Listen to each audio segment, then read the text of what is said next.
আজকে আমি মামা বাড়ি থেকে বাড়িতে চলে আসলাম। আমার মামা বাড়ি বাংলাদেশে। আমার দাদু দিদা মামা মামি ভাই সবাই থাকে বাংলাদেশে। আমরা ছোট থেকে এটাই জানি এটা হলো আমাদের মামা বাড়ি, আমার মায়ের কাকাদের বাড়ি। এই বাড়ির দাদু দিদা মামারা খুবই ভালোবাসে আমাদের, পুরো নিজের মামার মতো। কিছুক্ষণ দাঁড়িয়ে থাকার পরেই চলে আসলো নৌকা। আমরা সবাই মিলে উঠে পড়লাম নৌকায়। নদীটা ছিল খুবই পরিষ্কার এবং সুন্দর। নদীর নামটা ছিল জলঙ্গি নদী। নদীর এই পার থেকে ওই পারে গেলে টুকটুকি পাওয়া যাবে। টুকটুকিতে করে আমরা ঘূর্ণির মোড় গোডাউনে যাব। ওইখান থেকে আসবে কৃষ্ণনগরের বাস। বাসে করে আমরা যাব টেহট্ট। টেহট্ট থেকে টুকটুকিতে করে গেলেই আমাদের বাড়ি নবীনগর। মামা বাড়ি থেকে আসার সময় খুবই মন খারাপ করছিল এবং আনন্দও হচ্ছিল।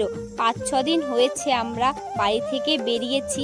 মামা বাড়ি মাসি বাড়ি গেছিলাম, তোমরা তো সবাই জানো আমার বরের পরীক্ষা ছিল, এই জন্য ওই দিক থেকে আসার সময় আমরা গেছিলাম মামা বাড়ি। অনেকদিন যাই না তাই আমার বরকে নিয়ে।